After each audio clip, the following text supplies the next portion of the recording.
When a contract is given, everybody knows what's going on. Fouad Abiad has been blocking Sam Sulek from doing all these podcasts. It wasn't a deal in the contract that they couldn't go on a podcast. It was that they couldn't start a weekly podcast. The biggest YouTuber that there is, Mr. Beast. Do you think he'll go on? I said, I don't know. I'll ask him. Sam wasn't interested. He just wants to keep to himself, man. He's just a kid who wants to work out. Pushing yourself to 300 pounds, you're probably taking a lot of stuff. Was there like a regard to health? I don't want to say there's no regard to health, but that's probably the best way to put it. What does it take to get to the level that you got to? It takes a drive to ignore everything in your life, which is totally counterintuitive to what people want to be doing. You started at 20, getting ready for a show and PEDs. For the young guys who are just like getting started, what advice do you have for them? How your blood work is performing is a direct relation to how your steroid use, your muscle growth, your recovery is all performing at the same time. The cleaner your blood work is and the better it looks, the better your gains of muscle are going to be. All right, so I know on your show, you talk a lot about eating ass. Yes. Oh shit, really? It's the main, it's usually the main topic. Yeah. Let's go. Okay. So we have information to share with you. We had a guy on the show who's super brilliant, my buddy Carl Lenore. And Carl talked about eating ass and how healthy it can be for the gut microbiome if you pick the right lady. Wait up. Do you want him to guess why? Or person. I'm not going to guess. I'm really curious about what type of lady now. Well, she has to be healthy, right? Yeah, you got to be healthy. Yeah. Yeah. So if they have a healthy gut microbiome, then if you're eating that, then Yeah, but you're getting what's the healthier chances? too. What's the chances that? So if I meet a girl at the bar and she's not in great shape, then I know I'm probably not in a good ass. Probably. Okay. Yeah. And then here we don't have to eat each other's asses because we pass around poop in the gym. It's all over the plates and the you know. Oh yeah. What are you talking about? Urine and pee and poop. It's everywhere. You know, I just visited my girlfriend's family, and one of her older aunts was like, "Oh, I hear you do a podcast. I should listen in." And You're like, no, don't listen. Yeah, and then another older lady was like, "Yeah, it's Mark Bell's Power Project. I'll link you to it." Oh, Yeah, no. never- Game over. Yeah, never listen to that. I don't know. I thought maybe your fans, you know, that was more for your fans. That was my. Yeah, that was more for your people. They're gonna love that. Yeah. Yeah. So you were telling me in the gym that you had your company Hosstile for about 3 years now? 4 now, actually. Sorry, I misspoke because I just realized it was March 11th, 2020. So it's 4 years now. And was that just kind of like a natural shift from your bodybuilding career to, I guess, trying to fill in gaps and try to figure out what you wanted to do next type thing? It was kind of by accident, to be honest with you. I just I wanted to find something to do in the bodybuilding industry, and I started a podcast because I was going to get away from the bodybuilding industry as a whole when I retired. And I decided to start a podcast. Actually, Jordan Shallow told me, he came to work out with me one time because we're both from Windsor. And I was telling him about my idea. I was like, you know, there's no podcast for bodybuilders where you get to learn about the bodybuilders. All you hear is podcasts about, you know, how much chicken they ate or what their training's like or whatever. You don't actually get to know who they are. And I'm like, I kind of want to do like a Joe Rogan podcast for bodybuilding. And he's like, well, just do it. And I'm like, what do you mean? I'm like, I don't know what I'm doing. He's like, just buy a mic, get a webcam, and just do it. So I did. I bought like a really shitty webcam, and I bought like a USB mic, nothing like this setup. And I started Zoom calling different bodybuilders. I started with like Ron Partolo, and then I got Evan Senapani came on, and just the various bodybuilders came on. Branch Warren came on, and it started to kind of roll. Actually, the first 3 episodes I did were by myself. I was just talking about different topics. And this is while you're still bodybuilding? Well, or getting closer to the... I had kind of been done competing, but I hadn't officially retired because I thought I might still compete. But I think deep down, I kind of knew it was over. So I just wanted to do something for bodybuilding that was beneficial. And I thought, hey, you know, people should get to know these guys. So I did. And then it kind of started to take off. It got pretty good views. I'm like, okay, I think people like what I'm doing. I got a lot of good feedback from people. And then I think episode 8, I did an episode with Luke Sando. And we hit it off. He was funny, smart. We had a great conversation. I'm like, hey, do you want to do this every week? So I started doing 2 podcasts. We called that one Bodybuilding and Bollocks, which in the UK terms, bollocks is balls. So because we were kind of talking nonsense and bodybuilding. So I'm like, okay, let's call it bodybuilding and bollocks. So we started to run with it, and I was still doing the single podcast at the same time. So I would do like one a week would be me and a guest shooting the shit about that person's life. And then the other one would be me and Luke just talking about bodybuilding or life in general. And the one with me and Luke started to take off. People really liked that it was like just two guys just talking about anything and everything from sex to bodybuilding to going to the bathroom to like just everyday shit. And when Luke passed away, I think about a year later. I wasn't sure if I should keep the podcast going or not, because we had started to introduce a couple of his friends, Ben Chow and James Hollingshead. So I was like, I don't know if I should keep this going. It doesn't feel right. And then they were kind of like, look, you should kind of do it for him. I was like, okay. So me, Ben, and James started doing one together while I was still doing the singles. And it just took off. It kept going. And then we added a fourth person. And then I added a third podcast called Bro Chat with a few other guys. And they just kept getting better and better views. And I'm like, okay, I'm going to keep doing this. And the guests have switched around a lot over the years. It's been 3 or 4 years now since I started doing it. But the tone of the podcast is the same and the viewership is the same. The numbers are pretty stable the whole way through. People get a lot of enjoyment out of it. So the company Hosstile started after that. So a lot of people think the company started first and the podcast came to bring views to the company. And that wasn't the case. The podcast has always been its own entity. And luckily, it helped drive some people to the brand. But that wasn't ever planned. It just kind of happened that way. It's kind of cool how accidental it was, because one thing you notice is you'll see a lot of competitors that finish up bodybuilding and then the immediate thing they try to do is start a supplement company. And unfortunately, it just doesn't have enough behind it. But because you're already doing something to really give back, it seems like that's something that helped fuel Hosstile. But what else do you think fueled Hosstile to what it is right now? Because it's in a short amount of time. I think my wife is a main driver of it. So me and my wife both worked at Cage Muscle. Okay. It was Cage Muscle, right? She was on, I forget what her exact title was. But she had a team under her anyways. And she was heading up all their marketing and stuff. And I was an athlete there. And she ended up leaving. Then I left shortly afterwards. But while I was there, I was kind of already in the midst of retiring. And I said to them, hey guys, would you guys be interested in me starting my own line under your brand? But it would be kind of more of a hardcore line with like, there's some ingredients that I really like that you guys aren't using and whatever.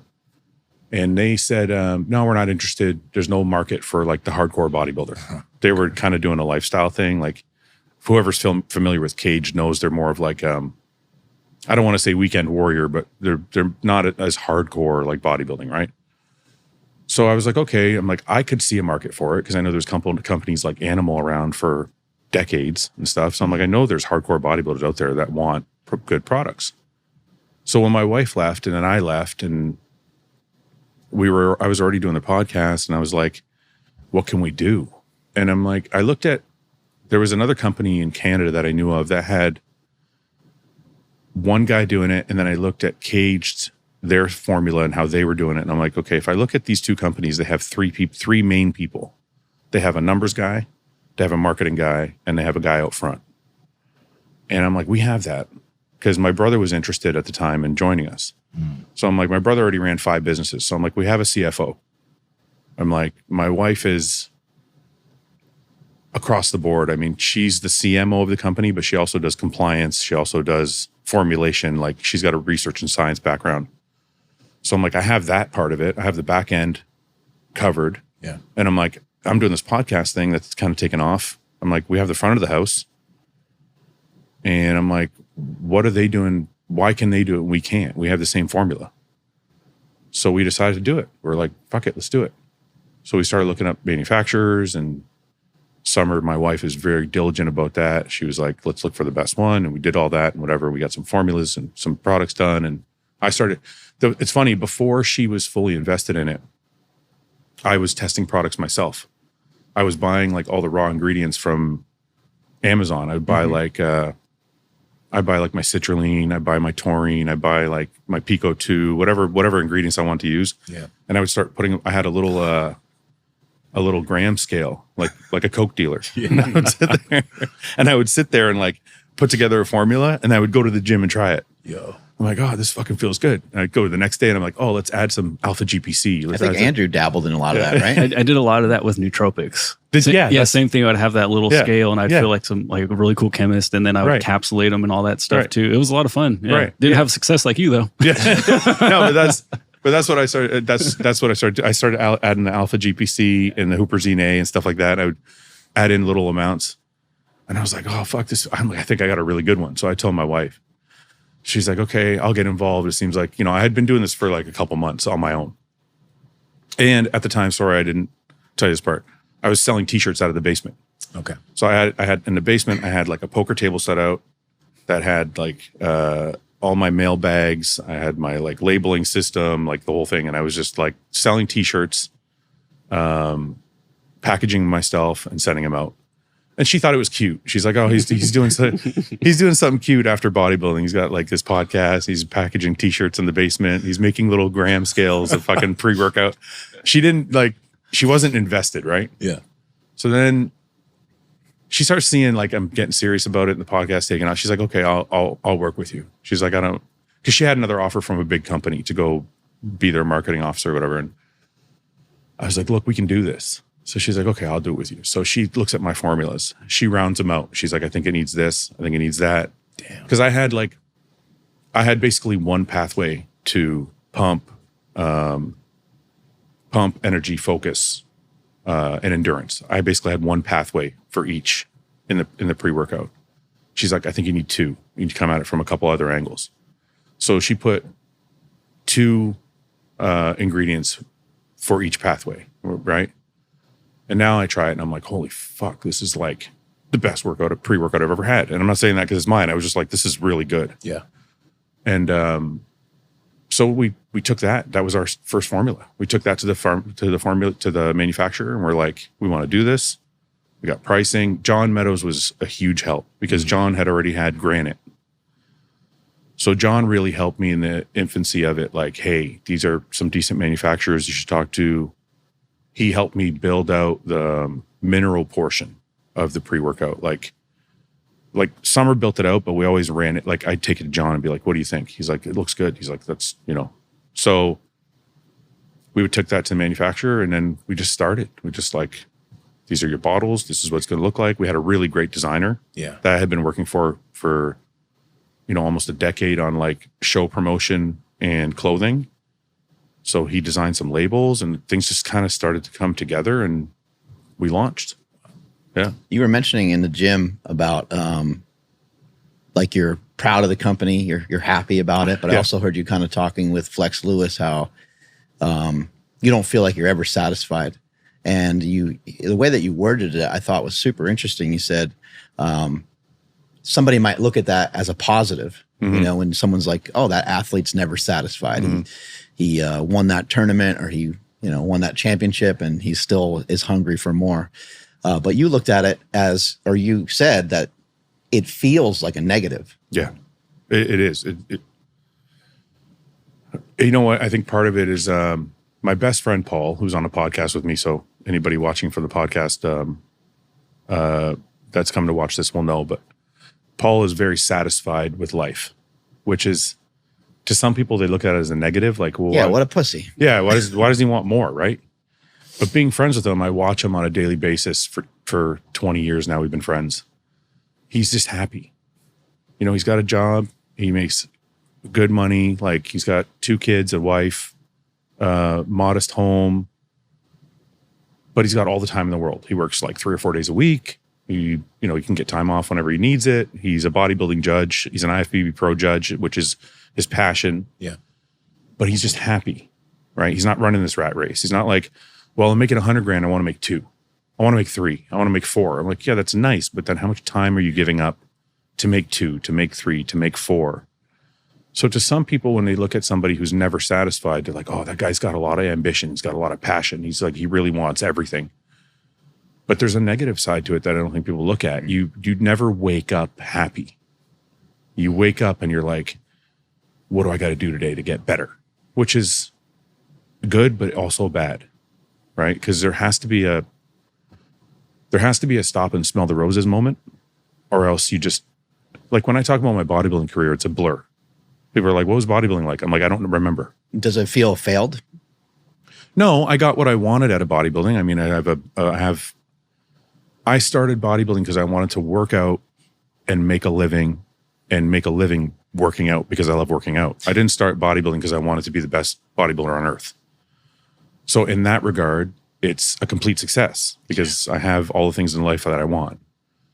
If you look at it in a competitive sense, then I was probably a second tier bodybuilder at best. But I don't look at it that way because I just wanted to work out to make a living and be in the gym and not have to go to a regular 9 to 5 and still be able to contribute to my family life.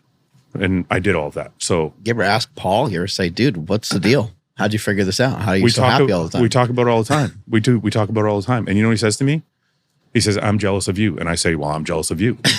We do. It's like you always want Canadians being nice. No, you. No, seriously though, because he looks at me and he's like, you know, for a long time he was a level 1, level 2 judge in bodybuilding, and I would, you know, at one point I said to him, like, Paul, you gotta ask for what you want. Like, he's like, why are he would say to me, like, they're moving other people up and not me. And I would say to him, you got to ask for what you want. You got to, like, if you want to be a national level judge, you got to ask him to put you on the panel. So that's what he meant. He was like, you know, sometimes when you want something, you just ask for it or you go after it. And he's like, I don't do that. And I was like, yeah, but I'm always trying to go after what I want. And you seem way more relaxed. So like, that's the portion of life that I'm missing out on is I just want to relax. So like this weekend, for example, going for a ride with Steve was like, I take these opportunities more now than I have before. So I have time to like just take off and relax and kind of enjoy my life. So I'm trying to take that page out of Paul's book.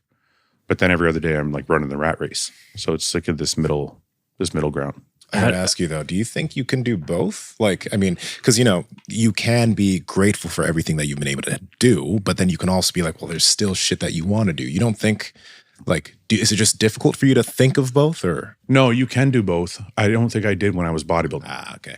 So when I was bodybuilding, I think it was like I would do something, and even if I did it right, I would be like, yeah, but I can do it better.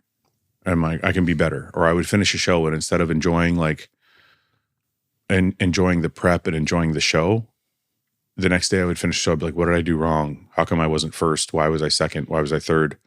How can I get back in the gym and be better for next? Like, I never stopped to just enjoy the fact that I'm bodybuilding for a living. Yeah. And when you're really big, you're not big enough and you're fat. And then when you're lean, you're, you know, not flat, not lean enough and you're small. Yeah. You know, it's like you just see all the negatives. It's like this constant, like, and that's kind of what I meant by the comment to Flex, like this constant unhappiness. Like I'm never satisfied with anything. It's like, it's always got to be better. Yeah. And that's like, now I think of being older, I think maybe it's a maturity thing too. Mm. Being older now, I'm able to like take a weekend and be like, oh, you know, we had a really good week of sales, or like we came up with this really cool product that I like, or sometimes I'll step back in like a macro view and be like, holy shit, like, what are we doing? Like 5 years ago, I was like packaging this shit in my basement. Mm-hmm. So maybe the age is helping like my perception of it all. Gotcha. Do you have a hard time kind of like shutting off that side? Because for me, what happens is if I take a day off or something, all I think about is the stuff that I could be doing or should be doing, in my head should be doing. Mm-hmm. And then I end up not even being present in that moment of whatever I'm trying to like relax or recuperate, whatever it may be. And so it's like I'm chasing two rabbits and I end up with nothing, right? Yeah. I do maybe a little bit of work to try to satisfy that and doesn't really get anything accomplished. Step away from the family for a little bit and I don't hang out with them. So like, are you able to kind of like shut that off? And if so, how? Now I am. Mm-hmm. When I was bodybuilding, I wasn't.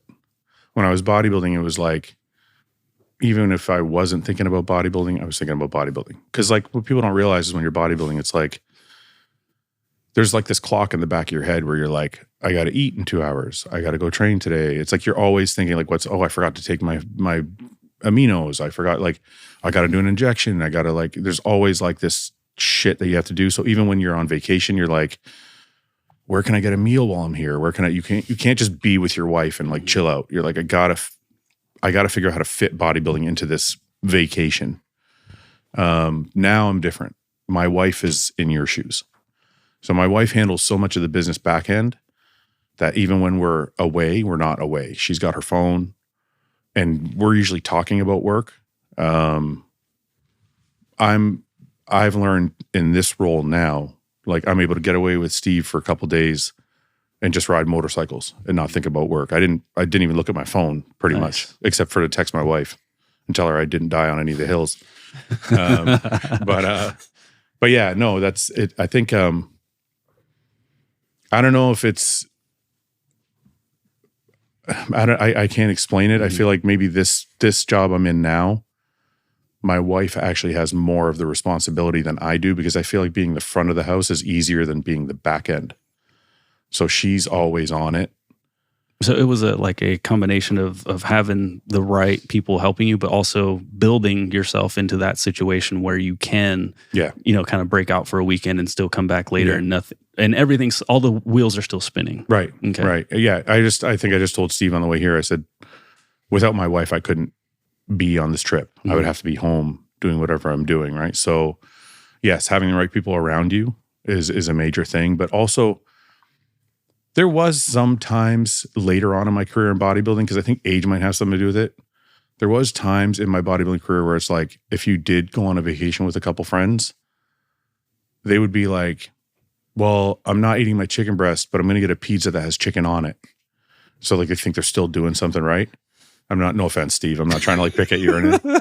But I swear to God, this isn't about you. I swear to God. Smokey's meal prep is pizza thrown into a plastic container or maybe a glass container. There you go. No, but I was the guy who was like, okay, if we're off, we're off. Like, but that didn't come till later in my career. When I was younger, I didn't know I could do that. So I don't know, maybe it's an age and experience thing. Maybe it's a people around you thing. Maybe it's a combination. I don't know. How do you know how to shut it off sometimes? Chatting with your wife about business. Do you guys set a timer or anything like that? Oh, that's the toughest thing, man. That's literally the toughest part of my day, because I'll give you an example. In the morning driving to work, I like to get a coffee on my way to work and just drive to work. I put the music on and I don't think about anything. I just have my coffee and enjoy my drive. And sometimes my wife will come with me. Sometimes she'll take her own car. When she comes with me, my drive is horrible. I love you, Summer. But it's... Why are you parking over here? No, not that way. No. You should have gone left back there. No, not that way. We'll be on the way to work and she'll be like, we got to do this today at work. We got to do that today. We got to do this. We got that. And I'm like, Summer, we're going to be at the office in 10 minutes. Just when we get there, just give me a list. But just let me just enjoy the drive. Okay. So it's like, or other times we'll be out, like she's got all her notifications on her phone.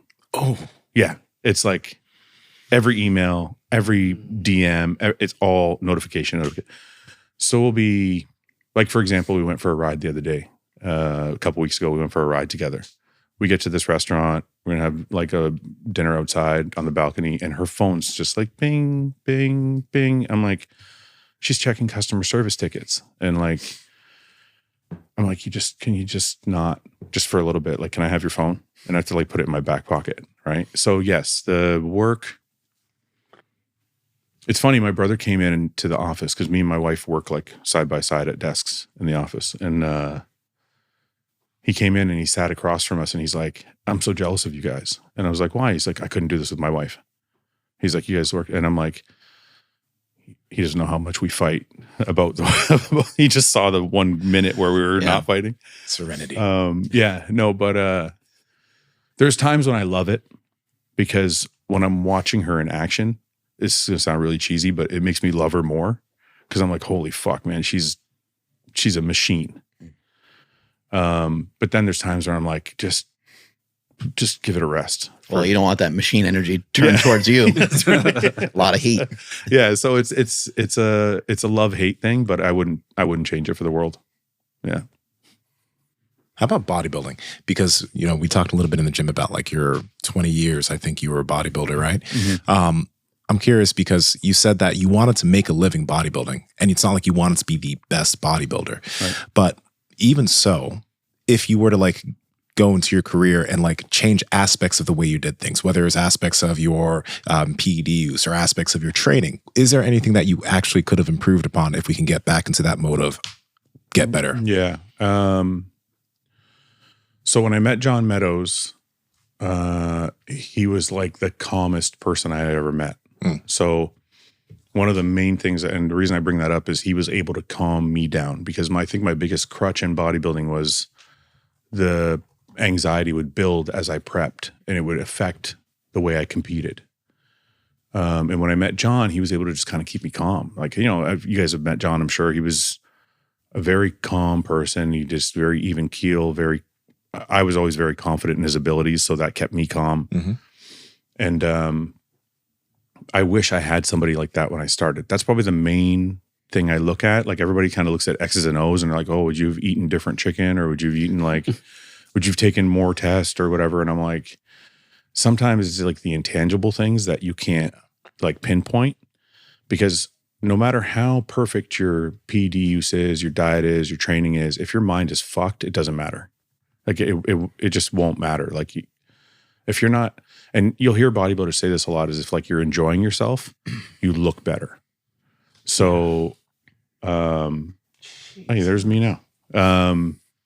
But yeah, so when I was working with John, I actually was really enjoying my training, and I was very relaxed and stuff, and it showed through in my physique.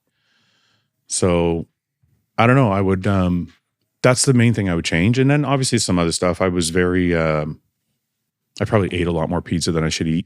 If I look back, I probably would have been a little bit more strict with my diet in the off season, of course. Yeah. Training wise, I suffered a lot of injuries. I was a little bit reckless with my training. I wouldn't call myself a perfect form advocate, but I don't think I was like sloppy either. But I think if I changed the way I trained a little bit, I probably could have had less injuries. Do you think maybe like sometimes the weight was maybe just too heavy, or is it more so a form thing like you were just saying? I think it might be a form thing. Okay. It might be because I did a lot of volume. It might have been a wear and tear thing. I think, you know, this is one of my theories, obviously a bro science theory, but I started kind of bodybuilding at the same time I started steroids. And I think, and this has always just been my own theory, and I've heard other people say it too, so I think other people may feel the same, but I have no scientific research to back it up. But I feel like if you train naturally for a while before you start PED use, you may have an easier time, only because I know PED use can affect the way your tendons are and affect the fragility of them, I guess, and how fast the muscle grows in comparison to how much the tendon can handle. So I'm like, sometimes I wonder if maybe starting PED use at the same time was a detriment to my long-term career, and as far as like tearing muscles and things like that. Gotcha. Do you think some of the anxiety and stuff like that may have led to the injuries as well? Like just your mind kind of being all over the place, and maybe it was hard to even focus on the workouts specifically, and it may have been tough to even feel like you had a good workout because you put so much pressure on yourself.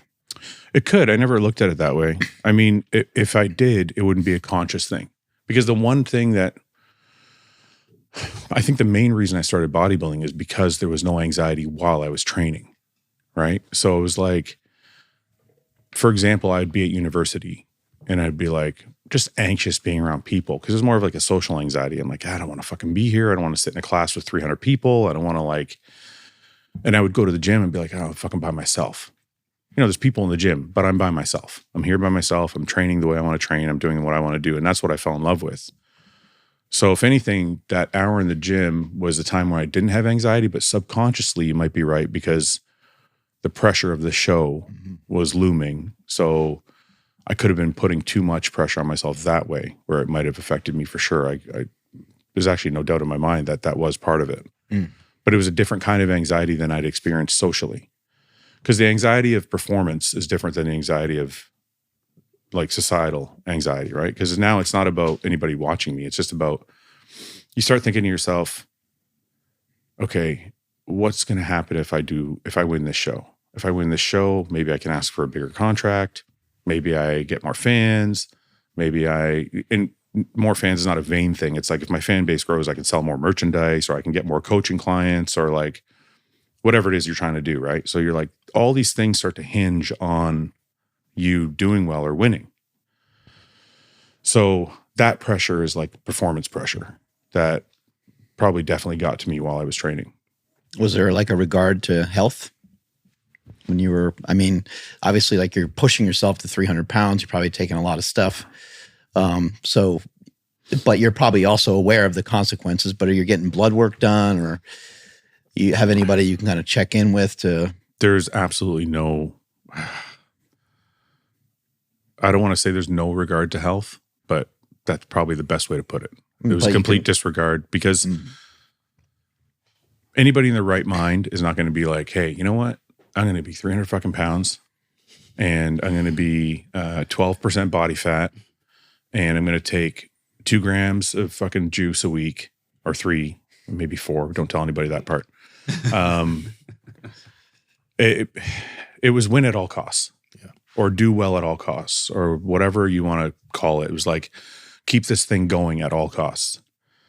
And I think the biggest part is I didn't know. Like back in the day, like it's weird saying back in the day because it makes me feel old, but back in the day, like people didn't talk about blood work. Nobody gave a shit. Like it wasn't until I met John that he was like, hey, are you taking a blood pressure med? Place American Health ad right here. Yeah. No, it was interesting because it was Merrick. It's funny that you said that, because it was Merrick, because I tell this story all the time. I went to a doctor when I was 30, and I think I was weighing like 290 or some shit. And I went for a different reason, but when I was there, he's like, your blood pressure is really high. I'm like, okay. He's like, you have to retire. Did he even check it? No. No, he just looked at me. He's like, you're red. Yeah. No, he's like, your blood pressure is really high. I'm like, okay. He's like, and I'm like, I don't know what the fuck that means. I'm like, I don't know anything about like health. And I'm just like, how do I get huge? And he's like, you have to retire. I'm like, what? He's like, you have to retire. You're going to die. He's like, he went way overboard, right? Like now knowing what I know, he went way overboard. I left that guy's office crying, literally tears. Cause I'm like, I can't fucking retire. I just started. I'm only like, I was just hitting my prime. I'm like, I can't fucking retire. I'm like, fuck that guy. And I didn't think to get a second opinion. I just said, fuck that guy. And I went about my career. And 8 years go by, 10 years go by. And then actually probably 7 years go by. And then they're like, hey, your kidneys are like starting to look a little fucked up. And I'm like, what do you mean? So I start learning all about kidneys and GFR and creatinine and like the different numbers. And so I had a good like sports doctor that I was kind of working with in Toronto. And I started to learn a little bit about it. And then I got in contact with the people from Merrick, and they were like, hey, let's do this. Let's do these labs, because your shit's, it doesn't look right. So I'm like, okay. So we did some labs. We did a whole bunch of different lab markers, and they parse out all the different things. And it's looking to me like the problem came from that one doctor. Well, I'm not going to blame my health on that doctor, but this is why I say that. When I'm at Merrick, they're like, look, this is what you have to do, A, B, and C. Yeah. You have to take a blood pressure med. You have to do this. You have to do that. It'll help you get through it. When I saw that doctor when I was 30, he told me I had to retire. He didn't just say to me, hey, this looks fucked up. You should probably be on like a blood pressure med of some sort. And that'll probably help you for now, but then you have to make some lifestyle changes, which probably would have been like the right way to say it. Because when I met John at 34, he was like, hey, a lot of people are on blood pressure meds all the time. Like it's just a preventative thing. So I blame my health problems all on that one doctor, which I shouldn't, because they're my fault. But like for those people who don't know, your kidneys are severely affected by your blood pressure. And if you have high blood pressure, that's like the leading cause of kidney damage. So basically what I think to myself is, fuck, I went through 10 years of bodybuilding without knowing, with high blood pressure, damaging my kidneys. And it wasn't until I got to meet John, who who introduced me to Dave Tate, who introduced me to Merrick, where they were like, hey, you know, let's do all these things. So it's been a blessing. And that's why like I work with them now and I try and get other guys on board. Cause I'm like, look, this is a company that's not going to tell you to retire. They know you're going to do what you want to do. They know you're not going to stop, but they're going to help you so that you don't end up like me 10 years later going, fuck, why didn't somebody tell me? So that's also the purpose why I do the podcast. Cause I'm like, one of the things we talk about all the time on the podcast is getting blood work done. Because we're like, I try and use myself as a guinea pig and say, look, these are the mistakes I made. You can bodybuild. It's probably not the healthiest sport in the fucking world, regardless of how you do it, but you can mitigate some of the issues if you do it this way. So I've learned a lot along the way. I made a lot of mistakes along the way. So now we try and give back to the younger guys so that they don't make the same mistakes. If you're someone that's taking supplements or vitamins or anything to help move the needle in terms of your health, how do you know you really need them? And the reason why I'm asking you, how do you know, is because many people don't know their levels of their testosterone, their vitamin D, all these other labs like their thyroid, and they're taking these supplements to help them function at peak performance. But that's why we've partnered with Merrick Health for such a long time now, because you can get yourself different lab panels like the Power Project panel, which is a comprehensive set of labs to help you figure out what your different levels are. And when you do figure out what your levels are, you'll be able to work with a patient care coordinator that will give you suggestions as far as nutrition optimization, supplementation, or if you're someone who's a candidate and it's necessary, hormonal optimization to help move you in the right direction so you're not playing guesswork with your body. Also, if you've already gotten your lab work done, but you just want to get a checkup, we also have a checkup panel that's made so that you can check up and make sure that everything is moving in the right direction if you've already gotten comprehensive lab work done. This is something super important that I've done for myself. I've had my mom work with Merrick. We've all worked with Merrick just to make sure that we're all moving in the right direction and we're not playing guesswork with our body. Andrew, how can they get it? Yes, that's over at merrickhealth.com/powerproject. And at checkout, enter promo code POWERPROJECT to save 10% off any one of these panels or any lab on the entire website. Links in the description as well as the podcast show notes. Some people are probably more sensitive to weight gain and blood pressure and all the different, and people might have genetic predispositions, but for the most part, it's probably very difficult to be healthy and be an IFBB pro bodybuilder. Yeah. No, I mean, look, if I had to bet on it, I would be like, you're not doing yourself any, you're doing yourself a complete disservice by going into bodybuilding if your primary concern is your health.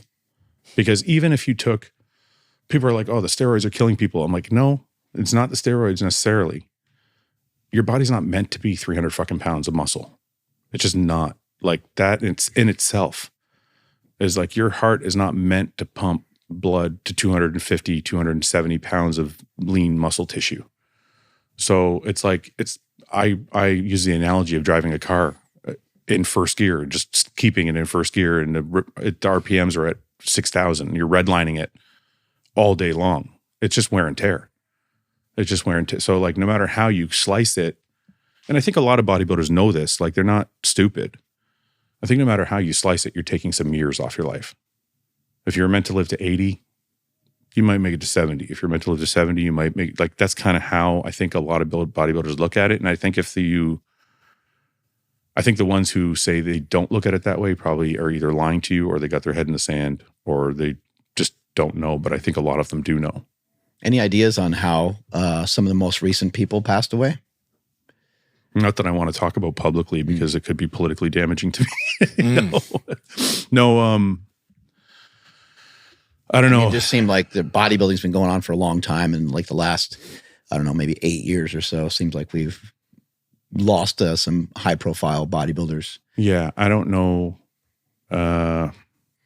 Listen, I'm not a doctor or pharmacologist. I don't want to speculate about anybody. I had 3 very close friends with John Meadows, Cedric McMillan, and Luke Sandow pass in the last 4 years. And John was somebody that couldn't know more about the sport and couldn't know more about the body hardly, right? Right. So I don't want to speculate what caused their deaths or what,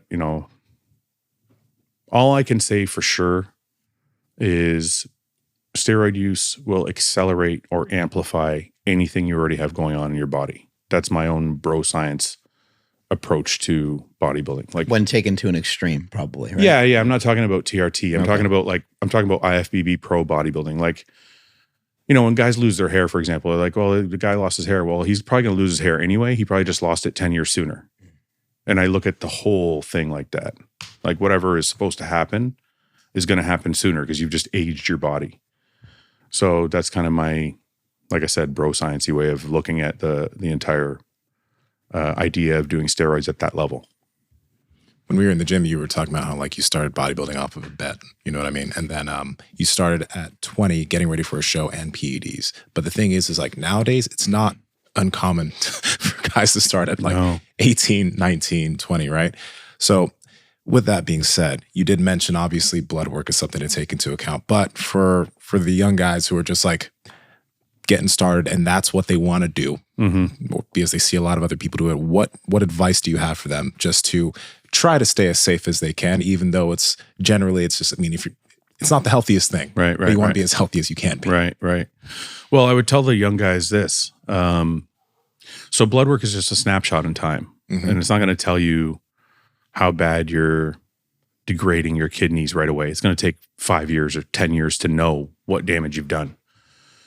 But what I would say to a young guy if I wanted them to be healthier is how your blood work is performing is a direct relation to how your steroid use, your muscle growth, your recovery is all performing at the same time.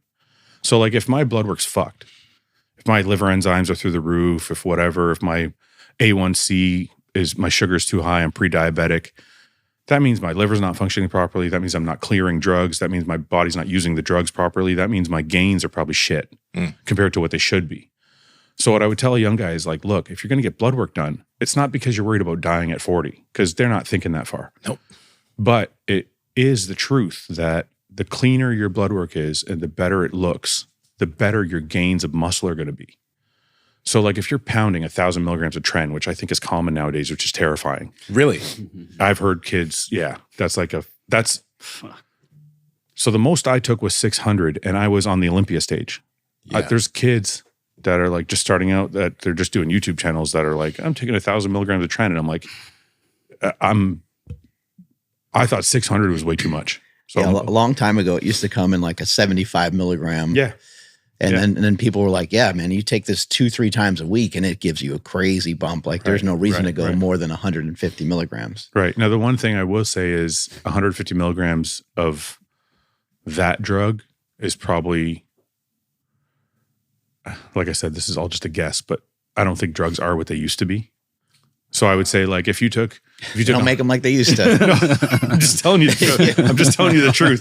This is not just my experience. I agree. I had these ampules of Sustanon years ago. They were like Russian or some shit. They were so good. They're called Cytohos. Yeah. Yeah. They were unbelievable. Yeah. But 250. But I swore by it. I never got so strong. I was like, I think it was that stuff, man. Because I went on other stuff and didn't have the same results. Right. And then even took more of the other stuff and didn't get the same results. Too watered down. That's what I'm saying. That's what I'm saying. So, I would, if someone's, like I said, taking 1,000 milligrams of tren and their blood work is just a fucking mess. And it doesn't have to be a mess because maybe at 20 it doesn't look really bad. But even like I said, like if their liver enzymes are through the roof or whatever, those things can happen pretty acutely. They should understand that that's affecting their recovery, growth. You know, everything that goes into bodybuilding, absorbing your nutrients, all of that is going to show in your blood work and how perfect it is. So that would be my hope, is that they would go, okay, I need to have clean blood work so that I can put on the muscle I want to put on. Yeah. And then if they're continually getting their blood work checked, like, twice a year or something like that, then if the trend starts to look horrible, they catch it really early. So it's just a good practice. It's a good practice to be in, whether you're trying to put on muscle or whether you're trying to catch something before it gets too bad. It's just something I think guys should be doing on a regular basis. So. Yeah, I think even guys that are natural, it'd be good to get blood work done and just kind of, see where you're at. And who knows, maybe you want to make a decision at some point to try TRT or to do something different. But it would be super knowledgeable for me to know what was I like before, I tried to turn myself into a mutant. Yeah. No, I mean, even for natural guys, because like, I'll give you an example. My brother was like 39 at the time. He's older than I am. And he was, he came to me and he was like, I just want to talk to you about how I'm feeling. Like, he's like, I feel like emotional and I'm moody and I'm like, I'm tired all the time. And he started like run down this list of things, right? And I'm like, you sound like me when I'm off steroids. And he was like, yeah. He's like, I don't know. I'm like, you know what? Maybe you should go get your test levels checked. So he went and got his blood work done. Turns out his test levels were like 50. Oh, yeah. Whoa. Which is like, damn, gone, Yeah. right? So his doctor puts him on like 100 milligrams of test a week or something, or 75, something like that. Blood work gets better. He's up in like 300, 400, or 500 range, somewhere in there. He's like, man, I can't tell you how good I feel. He's like, I feel incredible. He's like, I'm not fucking tired anymore. He's like, I'm not moody. He's like, he's been on TRT ever since. Mm-hmm. So it's like, yeah, there's a lot of things that you can find out from your blood work, whether you're natural or not. You need to be able to see why you're feeling a certain way. I want to mention this too, because like actually it was like maybe a month ago, I got my blood work done. I was in the midst of getting ready for some competitions, jiu-jitsu. I was not sleeping that much as I usually do. And when I got my blood work done, I'm like, I'm probably not going to like the result, because my blood work before that, my test was at like 680 something. Yeah. This time my test was at 529. Yeah. So the thing is I know that that's a snapshot in time. Sure. I know that I'm not getting enough sleep. I wasn't waking up in the morning wood. Like all these things that are general tellers of like me feeling good because I wasn't getting enough sleep, boom, it's down. Right. But okay, I was like, well, let me get enough sleep. Let me start getting back on the things I need to do. Once I get my blood work done again, I know it's going to be back to normal. Yeah. So the reason I'm saying that is like, don't make a decision to start something if that snapshot in time, like if it can be changed by lifestyle, because that was a situation where your brother had 50 tests. Like that's different. Yeah. 529 is different from 50. But at the same time, I know guys who would like, if they see 500 tests or 530, they'd be like, oh, it's time to hop on. Right. But it's like, you don't necessarily need to do that. Yeah. I would tell you, I'm at 100 right now. Oh, what? Yeah. You're off everything? Yeah. Everything, or everything for a bodybuilder? Or like everything for a bodybuilder? I know you don't Smokey believe. and I got some good stories. Everything for a bodybuilder is like 500 tests. No, I'm off everything. And it's not because I'm like, oh, I want to be super healthy. It's because I don't want to do any more shots. I'm like, I just don't want to do any more shots. So I was telling Steve, I got to a point after I retired where I'm like, okay, I'm going to do 1 shot a week. Like that's just going to be my standard. I'll stay there. It'll make me feel good. And I would load up the syringe and I'd put it on the table and it would sit there for like 2 weeks, 3 weeks, 4 weeks. I'm like, okay, I'm starting to feel kind of shitty. So the 4th week I would do a shot. Then I would do it again the next month. So what was happening was like I was doing 1 shot a month and I was basically just, my test levels were going like this. And as I felt them go like this, I'm like, okay, time to do another shot. And then I noticed like 2 months would go by. Then I noticed 3 months would go by. And I'm like, why the fuck am I even doing this? So I just stopped. I haven't done a shot in like probably 4 or 5 months now. And before that, it was like 1 a month. Uh-huh. And I feel great. I know 100's below normal. But you feel great. I feel great. I feel fine. I still train my ass off. Paul, my training partner, I think he takes like 200 milligrams a week or something like that. He's like doing a TRT dose. Well, that's probably higher than TRT, but whatever. It's bodybuilder TRT. That's what I call it. So it's close enough. I take TRT and then they're like Primabol and Anavar or like Dianabol. And you're like, well, it sounds like you're going off the path a little bit. Yeah. No, but we train and, I'm still the same strength. Like we train together. Like I'm not like, and I'm like, okay, if my strength is fine, my moods are good. I'm like, well, fuck it. So I just don't. Do you have any plans? Like, so you just don't, but do you have any plans on, or are you just going to keep paying attention to your blood work? Because it's actually, I've never heard anybody say that before, that like their test is at that level and they feel good. That's really interesting to me that you feel really good. Are you surprised at all? Or is it just? I am surprised because I'm like, why aren't I depressed? Yeah. Why aren't I crying at movies? Why aren't I like, I just feel like myself. I feel normal. How You about think your it has- estrogen levels? Sorry. I don't remember. Mhm. I'm sorry. I don't remember. I have it on my phone. I think I can check for you, but I don't remember if So are you doing anything like in supplementation of like a TRT? I'm doing nothing. Nothing. Damn. No hormone, anything. This makes me wonder how much of this like how much of it could be mental when somebody like sees a number and they're like, oh, my test is low, but maybe that amplifies things. I don't know. It's just, I'm still shocked by what you're saying right now. I know it's totally not mental. Okay. So I will tell you this. If I was to start doing like a shot a week right now, I would look totally different. Like it's not, even if I kept my diet the same. Yeah. I know I would feel different. I know my training would be different. I would feel a little bit more swollen. I would be like, you could see it right away.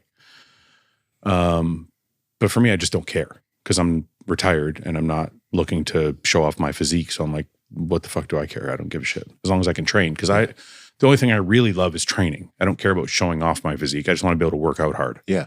So as long as I can do that, I'm okay. So you'd look different. Do you think you'd feel different? Yes. Like better or no? No, not better for me. Because what happens to me, so somewhere in the last 3 or 4 years, I'm like, oh, you know what? I should really start doing like one shot a week. This is stupid. Like this whole like, you know, these peaks and valleys of like doing one shot a month is not good. Like it's probably not good for my health. I'm like, I'm going to do one shot a week. So I started doing a shot a week. And I noticed I was just like edgier. I wasn't like as calm. You know, I would snap. Like either if I was getting in an argument with my wife or just something, like I just felt snappy. I didn't feel like calm and relaxed. And I hate that feeling because I had that feeling for 20 years as a bodybuilder. And I'm like, I don't want to fucking feel like that. So I'd rather be a little smaller, a little weaker, but be normal 23 hours a day. Because that's what I tell people is like, oh, do you miss being 300 pounds? Do you miss being on like grams of fucking steroids? I'm like, only for the 1 hour in the gym. Every other aspect of my life sucked. Yeah, but those videos are pretty cool. They are pretty badass. Your shoulder, your tricep, like everything's got this big old massive crazy shape to it. Yeah, I don't look. Like I said, I don't regret anything I did. But when someone says, "Do you miss?" I'm like, no, I experienced it. I did it, and now I'm happy feeling normal. So, well, whatever normal is. But I like being relaxed. If I get in an argument with my wife, I'm not like screaming my ass off. I can like, you know, everything is just calm. Yeah. So you mentioned for you, like when you were on that, you had a lot of anxiety, even going into bodybuilding shows and stuff, right? Yeah. Well, it's kind of like what we were talking about is anytime you talk about somebody on steroids, all you're doing is taking that person and multiplying by 10.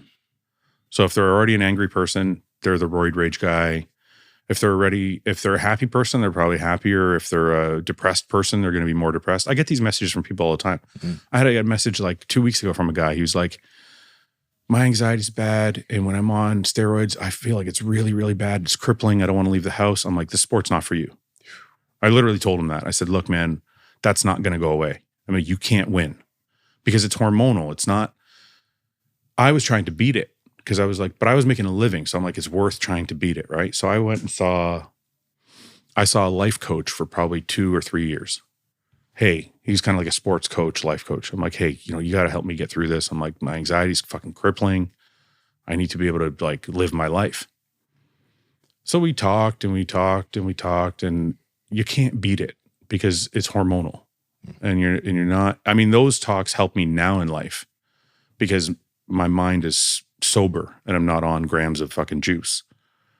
But at the time, it's not doing anything. Yeah. So it's like, it's the same thing with anxiety. If you're an anxious person, it's just going to multiply it.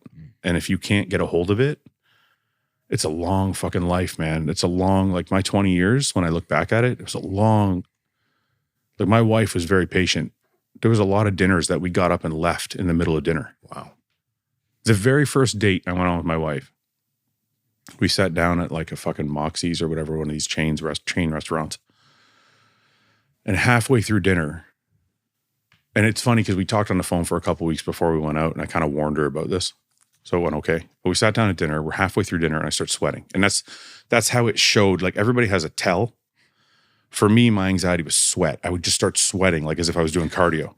Same here. Yeah. So I start sweating, and I'm like, I look at it, it's wintertime outside. I'm like, I got to go outside, man. I can't. This is not going to stop. She's like, okay, I'll go outside with you. So we go and we stand outside in the fucking snow. And I'm sitting there and like there's steam coming off my head as I'm trying to cool off. And I was like, okay, she's the one.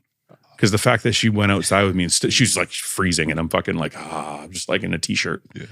But the fact that she stuck around after all that, I was like, okay. But she went through that for another fucking 12 years while I tried to compete. So, I mean, if somebody was starting and they had that, I'd be like, you need to think about this because that's not going to fucking go away. So, and the same thing, and it's even worse when I get people messaging me and they're depressed. They're like, my depression's so bad. I can't get out of bed. I'm like, that's even more fucking scary because now it's like this person's, I mean, I don't know. What does this lead to? Does it lead to suicide? Does it lead to like something worse? Like, so people need to think these things through. The drugs are not just going to affect your kidney and liver and heart. They're going to affect your fucking brain too.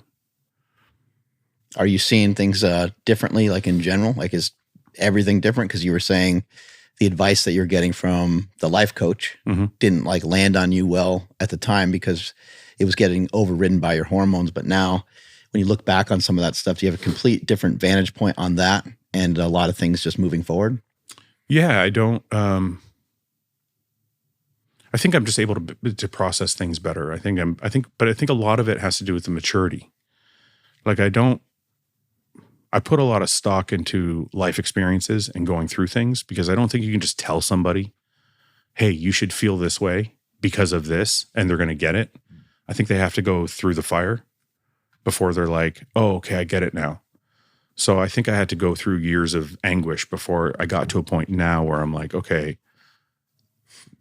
I can be in this crowd of people. I can be like, okay, I'll give you an example. So Steve invites me out for a ride, right?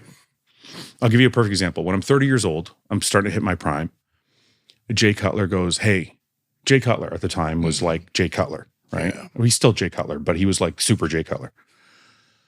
He was like, hey, why don't you come out to my house? We'll train for a little while. You have a lot of potential. It'd be cool. We'll train for like a week or whatever, and then you can go home. And I was like, I'm not fucking doing that. I was like, it's like, there's no fucking way. I'm like, that's the greatest opportunity ever. Mm-hmm. There's no fucking way I'm going. I'm not going to somebody's house I don't know. What are we going to talk about? How do I have to entertain him? Is he going to like me? Is he going to think I'm fucked up? So like, that's the anxiety game, right? You start thinking all these fucking things. And I'm like, I say, Jay, I really appreciate it. I just think I have to stay home. I made some bullshit fucking excuse and I didn't go. And I've told him about it. He's been on my podcast since. And I said, I fucked that one up. Because think about, so that's one small story, but think about all the connections and networking and all the things in life that you miss out on, even if they're not work related, just like friends that you could have made that you avoided because of anxiety, right? So that's one example. So fast forward now to 45 years old, off steroids. Steve, I meet Steve at the Merrick blood work. I was doing some blood work and Steve was there. And he's like, we talk about motorcycles all the time. He's like, I'm going on this ride through the California hills, blah, blah. We're going to Lake Tahoe. I'm like, oh man, that sounds really awesome. He's like, you should come. And my immediate thought was, I'm not fucking going to that. I don't know these people. So I was like, I try to make an excuse. I'm like, why don't you ask your friends? Maybe they don't want me to come, whatever. And he's like, no, they're going to be fine. I'm like, just ask them. Just ask them. Like trying to like kind of back out without backing out. Cause I still want to go. Yeah. Right. So he messaged me. He's like, my friend said it was all good. He's like, they want you to come. I'm like, fuck. I'm like, awesome, but not awesome. So I'm like, you know what? Fuck this. I'm going. I don't give a shit. And that would have never happened 10 years ago. Because I'm literally going like, I don't really know Steve that much. We talk a little bit about motorcycles and I don't know any of his friends. So I'm like, it's something that would have never happened 10 years ago. And now I'm like, just go. It's going to be fine. Where I could have never said that to myself. Yeah. So I think it takes maturity. It's a great guy to break the ice with. Smokey's like the best in the world, best people person. Yeah. Well, it was like, and his friends were the same. So it was like, but it's funny. I think that's how any of it would have worked out. Like, because generally if you get along with someone in some way, you can find some common ground and have a good time. But I think when you suffer with anxiety, you create these stories in your mind that are complete bullshit. Like the thing with Jay Cutler. What are we going to talk about? What the fuck do you think we're going to talk about? Working out. We're going to go train. It's going to be great. but my mind couldn't process it at the time. I was like just too many doubts and fears and whatever. So I think, like I said, it takes the things I learned, which were one of the things I learned, which is you're not that important, which was a tough one because like one of the things that you suffer with anxiety is like everyone's staring at me. And when someone goes, hey, you're not fucking special, nobody cares. You're like, oh yeah, he's right. Nobody gives a fuck. So, no one cares that you're not doing this next bodybuilding show. Yeah, nobody gives a shit. Like it's crazy because everybody thinks people care about their problems and they care about how they look and they care. Nobody gives a fuck. They might go, oh, that guy's 300 pounds. Look at he's eating a fucking steak, and then they look away and they don't care anymore, right? But you don't think of it that way in your own fucking head when you're an anxious person. I want to have a serious conversation with you about your balls, and I'm being serious here. On this podcast, we talked about a lot of things to help men improve the health of their penis because it's important. And your balls have very thin skin. This is true. You can touch them right now, and it's pretty thin.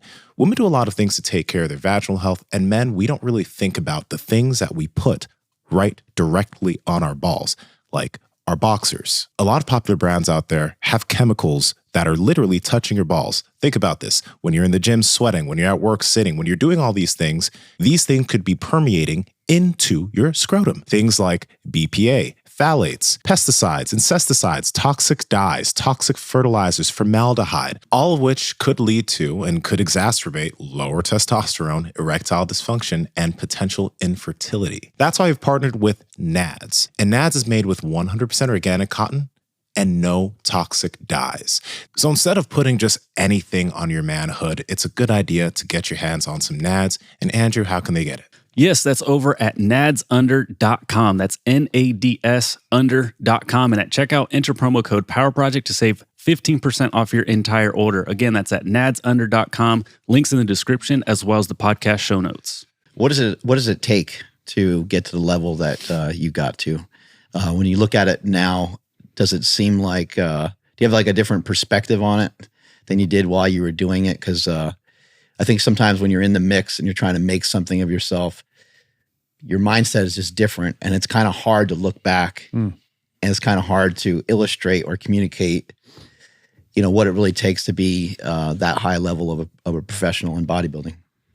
I think it takes, the main thing I would say is it takes a drive to ignore everything in your life, which is totally counterintuitive to what people want to be doing. But I'll give you an example. At 20 years old, between age 20 and 30, before my wife, I had a girlfriend that I was with for 6 or 7 years. And then I met my wife probably 5 or 6 years, maybe 4 or 5 years into that relationship as well. At any point in those 12 years or whatever, had they said, hey, I think you need to stop, I'd be like, I'm leaving. Without even thinking about it. I'd be like, I'm out. See you later. It was like that job I told you about. Mm-hmm. I had a great job and they were like, you got to pick, you're going to do this job or you're going to bodybuild. I'm like, fuck you, I'm out of here. Like nothing could have stopped me.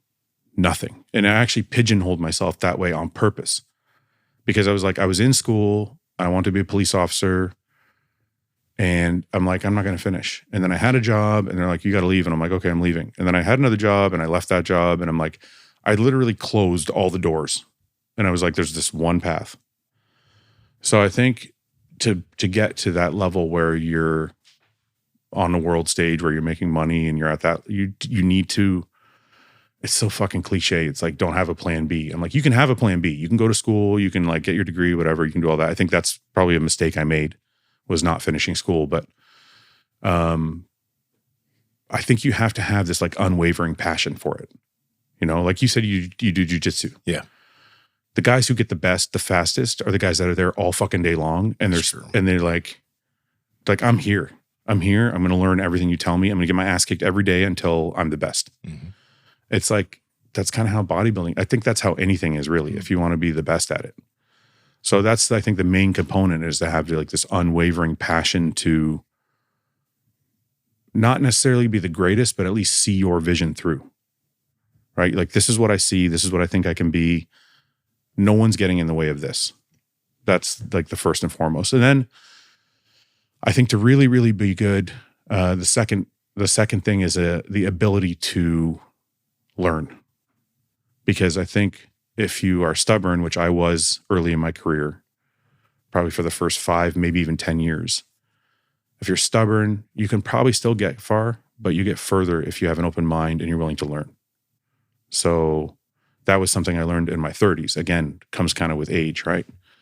So those two things are at the top of the list. And then I don't want to say they're at the top of the list because you have the genetic component. If you don't have the genetics, you don't have the genetics. That's all there's fucking to it. And I think people have a hard time saying that to people. Like, oh no, you can do it with enough hard work. I'm like, no, you can't. No, you can't. There are some of you that are going to work 10 times harder than I did and not going to make it. And that's just the way it is. It's like you see guys like Phil or Jay or Ronnie, and you look at them when they were fucking 19 and they're just a smaller version of the Mr. Olympia that they became. Yeah.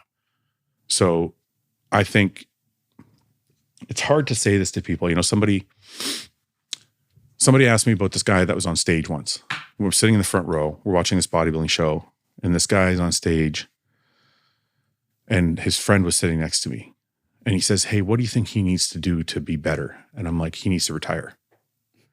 Which is, listen, it's an asshole comment. But where I am in my life, and I know what bodybuilding can do to you health-wise, I'm like, you can see somebody at an amateur level and just go, that guy's never going to make it. And if he does make it, it's probably not going to pan out into a meaningful career where you can make money. There's a flip side of my brain that's like, always chase your dream though. Like no matter what it is, chase your dream. But when it affects your health, you have to really weigh out, like, can I turn pro? Am I going to be a good pro? Am I going to be able to make money? Or is this just something that is going to be damaging to me one day? So there's a few facets that go into, and if that's too harsh for people, I apologize. Like, I probably wouldn't have said that to you 10 years ago, but knowing what can happen physically and health-wise, unless that person has a very, very clear vision, like, hey, I know this is going to hurt me and I don't care, then that's up to you. It's your life. You do what you want. But if the person is not thinking that way and they have they have like narrow shoulders, wide waists, wide stomach, and they just started last year, I'm like, okay, you're already way behind the 8 ball. Like, you need to consider those things because they do matter, right? I think that's a conversation that a lot of people don't want to have. Everybody wants to have the work hard, rah, rah, rah, but it's like, no, there's a component to this that you have to have built in already. I think that's where it's like, it's a different time now because, for example, Sam Sulek, I don't think he's ever done a show, right? Right? But I know he's an anomaly in the term of like just the way he's been able to grow, right. But still he's never done a show and look where he is. Now he does have a good physique, but you see a lot of other people that are fitness influencers and they love to lift and they love to make content, but they're able to make a living from that, even though they would never be a pro bodybuilder. Right. So it's pretty cool that that's possible. I think that's great. And I think those people that look at their genetics and go, okay, I can't be Mr. Olympia, or I can't even make a living as a pro, but I have great training information. I am funny, or I have good cooking videos, or whatever the thing, your niche. I think it's awesome that those people, because when I started, I didn't have an avenue. No. It was like, if I want to make money as a bodybuilder, I got to get on stage. I got to get a sponsorship. That's it. Now you could have like a semi good physique and be like, you know what? I'm just going to display it my way. Maybe I have horrible legs, so I can never be Mr. Olympia. You know what? I'm going to do all my videos wearing pants. So there's like, I think it's great. I think the social media age has some negatives to it, but I think the fact that people can make a living doing what they love is fucking awesome. It's just competing's not for everybody. Have you seen anybody that you were close with navigate bodybuilding in a different way, where they didn't have to struggle, where they didn't just maybe it didn't come easier to them, but they made it seem that way? They were kind of like, they just kind of strolled in and kicked everyone's ass in a competition and seemed to be happy and balanced in their life? No. No, the short answer is no. You know what? It's funny. I'm trying to think about all the different bodybuilders I know, and obviously some of them I don't know personally, but every single bodybuilder I know that I can think of off the top of my head right now has had a struggle in some way or other, whether it be health, whether it be mental, whether it be financial, whether like there's always some struggle somewhere. Nobody gets away scot-free. The closest person I can think of, but I don't know him intimately enough to be able to tell you for sure, is Jay. John Meadows used to always say Jay has the blueprint. Jay has the blueprint for every bodybuilder. Everybody should be like Jay. And if you look at it from the outside in, like I said, I don't know Jay like on a really serious personal level, so I can't say like to his mental struggles or anything like that, but Jay has made every right move a bodybuilder can make. Started young, made good money, did very useful things with his money, met all the right people, did a lot of networking, was able to meet fans and stand in lines for, he knew he had the wherewithal to know at a young age, I'm going to stand in this line for 4 hours. Whereas a lot of bodybuilders are like, oh, my time's up, I'm out of here. Like he had the wherewithal to know like what shows to do, what contracts to sign, you know, how to treat fans. And even that's why you see him now, even 10 years or 15 years into his retirement, he's still just as popular as he always was. Yeah. Because he knows exactly, oh, I got to do the YouTube thing. Oh, I got to do a podcast. Oh, he just keeps changing with the times and it keeps him relevant. Mm. And when I think of struggles, I know he obviously had struggles for sure. Everybody does, but I can't see any. He was built with, like he was born with great genetics. I know he didn't come from money, but he was born with great genetics and he was able to make good money bodybuilding, put it to good use, and navigate the space effectively all the way through. Something he said when he was on our podcast is that at the time when he was young, he kind of hated his childhood. Mm. He like resented it because he felt like he was in prison because he worked for the family construction business and so on. Mm-hmm. And he just talked about how crazy that was and how hard that was. And I was like, but how interesting. You escape from that prison and put yourself in your own. Yeah, but it's his choice. Right, It's right. the prison he chose to be in. And I think that is why he might be a person that comes to mind that has that thought process, because I think he just really loved it. Yeah. I think he just legitimately, where one guy's like, oh, I have to do legs today and this is going to suck. And I think he really, I think he loved bleeding on the mirror and sweating and going crazy. No, it's interesting you say that because I think you can love all of it or you can love some of it, and that's what keeps you involved. Like when I talked to Branch Warren on the podcast, for example, he's like, I didn't like competing. He's like, I love training. You could tell he loved training. Right? But that's kind of how I was. I'm like, I don't really want to go on stage, but I will because I love training and I want to make money at this. Now, don't get me wrong. I enjoyed competing, and I like, when I think back about it, I'm like, some of my fondest memories are like being on stage and stuff, but that's not what drew me to bodybuilding. It was the hour in the day that I was by myself that was like my love for it. Whereas what you're saying with Jay is, I think he loves all of it. He loves every aspect of it. Like maybe that's why he's able to navigate it or what appears to be struggleless, I guess. Mm-hmm. Yeah. By the way, how old were you when you started training? Because I know you decided to compete at 20, but were you training years before that? I only was doing like some circuit workouts, some cardio. I was like 130 pounds in grade 10, and then grade 11, I was 230 pounds. I like gained like 100 pounds like in a fucking year. A lot of it was muscle? You didn't just get... it was fat. Oh. No, it was both. My entire family is like broad-shouldered, like thicker guys. So I wasn't like a slob, but I was definitely had fat on me. Like I played defensive line and football and and I think it came from working at a pizzeria. I was like probably eating a little too much pizza, and they had these, I'm going to go off on a tangent, but they had these dinner rolls. So I was working at the pizza oven, and over to the right, they had these pizza rolls and the meat sauce for the pasta right next to them. Oh, yeah. So every time I had like a 5-minute break, I would walk over and take a dinner roll and dip it in the meat sauce. So that's good shit. I think I was fucking pounding way too much food. But anyway, so I put on like 100 pounds. And I think in like grade 12, I was like, I met a girl and we were dating, and I'm like, I'm fucking fat. Why is this girl dating me? So I'm like, I better get in shape. So I started doing like just circuit training and cardio. I was doing a lot of skipping and stuff. And I got down to like 180, 190 pounds. I felt really good about the way I looked. I had like a Men's Health. I used to read Men's Health.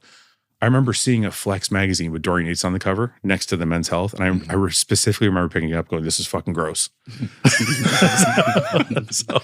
That's way too much. Yeah, I'm like, this is fucking disgusting. So anyway, fast forward 2 years later, I'm like trying to do that, right? Yeah. But no, I was just like Men's Health cardio guy. And then when I went to the show, I was like, okay, maybe this is what I want to do. Wow. And I decided to try it out. How in the world did you start to stack on so much muscle? What are some key factors? People are going to hate me for saying this, but I ate like a fucking pig. Like I probably did, looking back at it when we were talking about like changing things, I probably didn't have to do that. Okay. There's probably better ways to put on muscle. But I do believe that you have to get a little bit fat to put on muscle. Like when guys I saw so many guys in my career stay lean and never really grow. They're like, oh, I want to stay lean in the off season. I'm like, all right. And they'd show up to stage the next year 2 pounds heavier. I'm like, you're going to be a fucking middleweight forever, right? Like, and they just they couldn't handle looking in the mirror and not being able to see their abs or whatever. And I'm like, it's just, and I'm not saying you have to get fat, but I remember John Jewett put it best. He said, you should be at the body fat percentage that you perform at best, under 15%. So he's like, if you perform really, really well at 8%, stay at 8%. If you're like your gym performance, like your lifting, your pumps, all that. He's like, if you perform well at 13, then go to 13. But you have to, wherever your performance is best, that's where you should be. But that's something I didn't do. So my formula was, I'm going to overdo everything, which also probably led to some of my health issues later in life because it was so brutal, man. I'm embarrassed to say it. Like my first year, my carbs came from like Chef Boyardee, and my meat proteins were from like frozen Hungry Man dinners. Like I'm like, oh, this is a steak. It's a steak. They're all steak. Like it's not fucking steak. It's bullshit. And I'm like, I'm eating this and I'm counting the 20 grams of protein from it. So I learned a lot going through it. But the thing is, when you start, you're so fresh that you can kind of get away with that stuff and still put on muscle. Yeah. So I continued to be the guy that would bulk, and I still do believe in that. What I changed though was as the years went on, I would start to go, oh, okay, I learned that real protein didn't come from a fucking Hungry Man dinner. It came from a real steak. Real carbs were, these are your real carbs, steak or potato, sweet potato, whatever. So I started to refine things until finally 5 years later, say, I had put on 10 pounds of muscle a year for those 5 years. So it wasn't like it didn't work. I probably just got fatter than I need to be and maybe affected my health long-term. But I continued to bulk. I just continued to bulk with cleaner foods. So that was kind of my formula for growth. So then would you say that like the quote main gaining approach is not the best approach if you're trying to gain? You're trying to get me in trouble on purpose. Not. Greg, if you're watching, I know you're going to make a video about this. I don't think that's the right approach. Well, I shouldn't say that. I actually agree with John Jewett. I don't think, one of the nice things about doing a podcast for 3 or 4 years, and I'm sure you've experienced this, is you learn to talk to people that are a lot smarter than you are. And people like John Jewett or, I've had a number of people on like Brad Schoenfeld and like just people that are very intelligent, Chris Tuttle, just people that know a lot more than I do. So if you asked me a year ago, I would say main gaining is bullshit. I said, it doesn't work. But now after talking to more and more and more people, and especially John Jewett's point making the most sense to me is if you can stay lean, 8%, whatever it is, and you can still squat the same amount as if you were 15%, or you still get the same pumps. I'm not all the way to saying it's as effective. I still think you need a good surplus of calories, but I think that's my thought process now. So, Greg's model, the main gaining thing is like 500 calories, a 500 calorie surplus.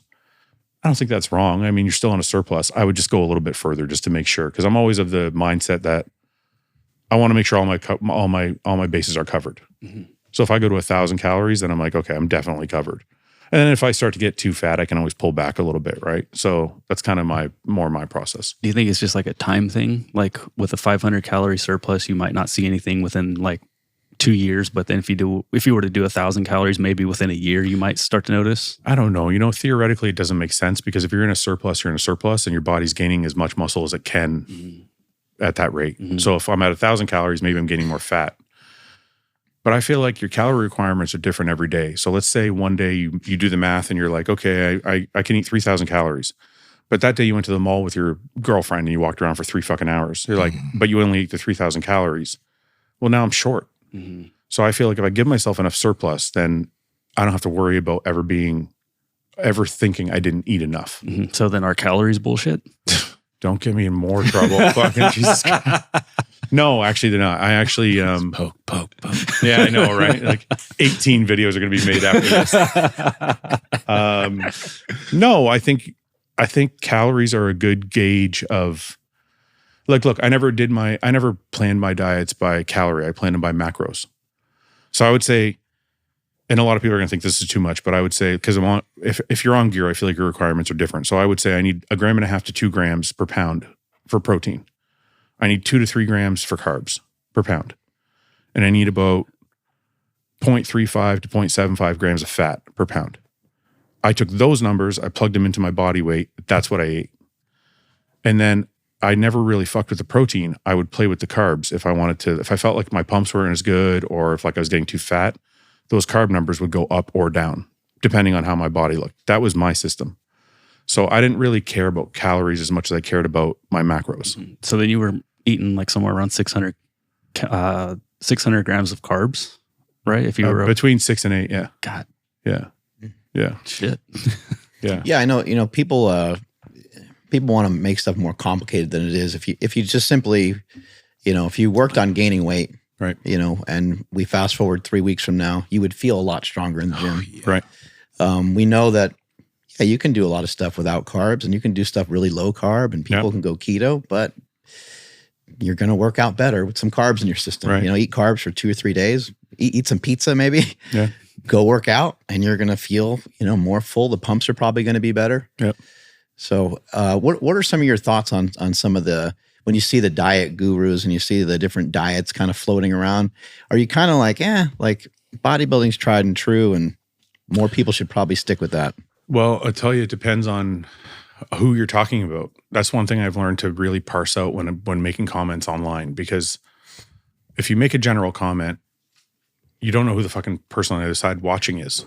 So like this guy that weighs 300 pounds and he's fat and he's just trying to lose weight, you're not going to be like, go eat 3 grams of carbs a day and 1 gram of fat. And like that's not the right diet for that guy. So what I've learned to do is when you talk about this kind of thing, you have to really be specific about who you're talking about. So if I'm talking about the average person that wants to lose weight, wants to look good, and isn't too concerned with putting on a ton of muscle, I kind of become a proponent of the carnivore diet, or a version of it, because I kind of like the carnivore diet plus vegetables. So that's kind of so I think some people call it ketovore, something like that. So I would be like, that's something really that I see out there that I really like. I like that it's curing a lot of people's ailments. I like that it's helping them lose weight. I like that, people feel good on it. It's like, I haven't really seen too many negatives about it yet, except maybe triglycerides are too high, but the overall cholesterol ratio is better. So you have to take that into consideration. So that's one that I really like. I'm not a big fan of the keto diet itself because I feel like there's too many ways to trick it, I guess, because you're like, I'm just going to eat a lot of cheese today. It's not, that's great. You're still doing keto, but you just ate a brick of cheese. Like, so it's like, I don't know if that's, if that's really my way. I don't like the no fat diet because I feel like that fucks with your sexual hormones. It fucks with like just everything. You don't sleep as well. Like there's so many things that happen. And a lot of times that's what bodybuilders will do is they'll lower their fat quite a bit. Not zero, but they'll bring it down considerably. Yeah. Well, that's why I was lucky to work with John, because John was a proponent of like a moderate fat diet. And I learned a lot from that. Some of my best gains, we just said 2 to 3 grams per pound of carbs. Some of my best gains came at 1 gram, but I was doing 2 grams, I was doing 1 gram of fat as well. So it was like I was eating a lot of fat. So I didn't have to eat as many carbs and I felt incredible. So there's a number of ways to skin a cat. So it really depends on who you're talking about. And it also depends on what you can sustain. Some guys do like a moderate fat diet and they're like, oh, I feel like shit. I can't process my food. I can't, it's not digesting well. And then some guys do a super high carb diet and they're like, I'm moody all the time. I'm fucking tired. I'm like, so it just depends on the person. There's no one diet that fits everybody. There's no, and this is, like I said, it's from learning, it's from being on the podcast and learning from everybody what they're doing, because you start to learn what they can and can't do. And then you're like, oh, you know what? There's no cookie cutter, this works for everybody diet. And they all have their pros and cons. Bodybuilders tend to eat more frequently. Right. You know, some people that fast or do carnivore. I personally do like a carnivore-ish style diet, keto-ish style diet, and I fast, and that way I don't have to carry around Tupperware with me. Yeah. But that's easier for me. Like, I'm not doing it because it's harder. Right. I know how hard a bodybuilding diet can be, even though I only did one show. Yeah. I understand how difficult it can be. And for me to try to manage the fat calories strictly while also eating carbs, I'm not going to do a good job of that. Yeah. Yeah. No, I just did a carnivore stint. It was like 6-7 weeks before the Arnold Classic. I lost 30 pounds. I never felt better in my life. My productivity went through the roof. I was sleeping like a baby. Like, I'm talking like dreaming every night, not nightmares, dreams. Like, I'm like, and I'm waking up feeling great. I'm like, this is the best diet. And then I started eating pizza again, and then I forgot about the diet, but I want to go back to it eventually. Once I like your strategy. There's been a lot of pizza talk. What's your favorite kind of pizza? You got like particular, and have you ever had a fried calzone, by the way? Yeah, I have.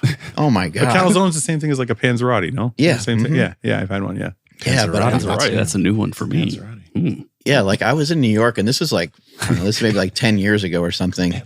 And I asked for a calzone, and they're like, would you like it fried? And I was like, yeah. I thought that's, I've never had it fried before. Yeah. I was like, that sounds amazing. What do you mean? Like the calzone is made, then they dip it in oil? Yeah, that's how we used to do it. Yeah. The panzerotti's the same. Like we used to. I was like, how fat is everyone on the East Coast? Fuck, man. Dude, look at that. Oh my Yeah. goodness. That's it. Yeah, we used to make those. I woke up in a new panzerotti.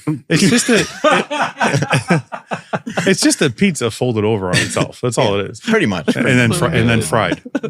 Oh, by the way, if you're in Sac, you can always DoorDash or go to this place called Calzone Life. They have pretty good calzones. Yeah. You can pick all the meats you want. Calzone Life? Why don't you tell me that on Friday when I got here? I like how every time pizza comes up, somebody looks at Smokey. Yeah. Yeah, that New York style pizza, kind of like thinnish crust. That's my favorite. People say pizza's overrated, but I'm No like, way. I disagree. Maybe man. under, right? Yeah. It's dangerous though, dog. Whenever I get on a pizza kick, yeah. like I'm up 7 pounds in a week quick. It's fucking Because, once you get it, then you have to have it again. yeah. It's real rough. Going on the other side real quick, do you know of any bodybuilders, and you don't need to name names, but do you see bodybuilders using Ozempic to make preps easier these days? I've heard rumors of that, but I don't think I talk to much of the new crop enough to know if they are, but I don't think they would, because it's not beneficial. I tried it once. okay. I ate right through it. Like, it didn't stop me from eating. Really? But yeah. I was like, fuck this. I'm still hungry. I'm not doing anything. Wow. But no, I can't see it making sense, because it's supposed to make you not want to eat. Yeah. Which is not what bodybuilders are doing. So I can't see, I don't know, maybe bikini girls are doing it. Maybe people who don't need to eat that many calories. I don't know, but I think bodybuilders are taking in 5,000-6,000 calories a day. There's no fucking way. But in a prep, that's what I mean. Like in a prep, when you have to bring those calories down, you think but that even if calories, like even when bodybuilders bring calories down, it's still, like, depending on the size of them, obviously, they're still at 3,000 calories. It's not like they're eating like 1,000 calories, right? Because my brother did it for, I don't know, 3 months. He lost like 20 pounds. But he was like, I'm not fucking hungry. I don't want to eat anything. And when he did eat, it was like a plate of food this big, and he was having trouble drinking water. Like, it made him fucking nauseous. So I can't imagine being a bodybuilder and having to get your meals in, and being nauseous all the time. I'm like, I don't know if anybody's using it, but I wouldn't. What are some things you did when you were in prep to try to like distract yourself? I know like cardio obviously is good. Hanging out in the gym's not a bad idea. Yeah. I watched a lot of TV, man. I don't have any good answers for you. There was a lot of hunger. There's a lot of Crystal Light drinking. There's a lot of Diet Pop. Maybe gum. But gum, the calories add up, whereas Diet Coke is 0. You can drink as many Diet Cokes as you want. Actually, I used to do this carbonated water, which made me feel better than drinking pop. There was a carbonated water, and the carbonation would fill you up. Or like I said, Crystal Light was a main one I used to use that would fill me up. But there's no... If I was starving, I remember doing this at like 2 a.m. one time. I got in my car and I went for a drive. I'm like driving around 2 a.m. aimlessly. And I end up seeing a pizza. I knew this was going to end with pizza. But it was closed, so I didn't have to worry. But this is how fucking hungry I was. I pulled my car up to the fucking curb so I could see the menu. And I was looking at that menu. No word of a lie. I sat there and I'm like, what the fuck am I doing? It's 2 a.m. I just fucking reversed and got out of there. But there's no good answer. I get this question all the time. What do you do in prep when you're hungry? I'm like, drink a lot of fucking water, carbonated water. I actually didn't drink that much Diet Coke because at the time I didn't think it was a good idea. But I did a lot of carbonated water. I did a lot of Crystal Light. I don't have any good answers for you. You're like, EAAs. Yeah. Delicious. Yeah. Apple cider vinegar. This is great. But even the EAA thing though, like, people say that like, oh, I just chug EAAs. It fills me. There's calories. Those that's not free. In Canada, there's calories, not here in the United States. Yeah. But no, it's never been a question I've been able to answer because there's no good answer. I remember waking up, honestly, middle of the night, and I'm just going through my cupboards. I'm like, what can I eat that doesn't have any calories? And there's no such thing, but I would do it anyways. I'm like opening the cupboard, opening the fridge. I remember one time I was working with Dennis James and it was like 2 p.m. I was like, I've never been so hungry in my life. I call him. I'm like, Dennis, I'm going to break. I'm fucking starving. I got to eat something. He's like, don't do it. I'm like, okay. So I get in my car. I go for a drive. I call him. I'm like, I'm going to fucking snap. I'm starving. He's like, eat some lettuce. Okay. Oh. So I went home. I did. I got some lettuce. I went home. I made a plate of fucking lettuce and I squirted mustard all over it. And I ate that. And it was the most delicious plate of lettuce. And that was, but it helped. But those things like this, because what's lettuce? It's like just fucking water, right? And mustard is nothing. Those little stupid tricks kind of like get you through when you're like in a serious like crunch.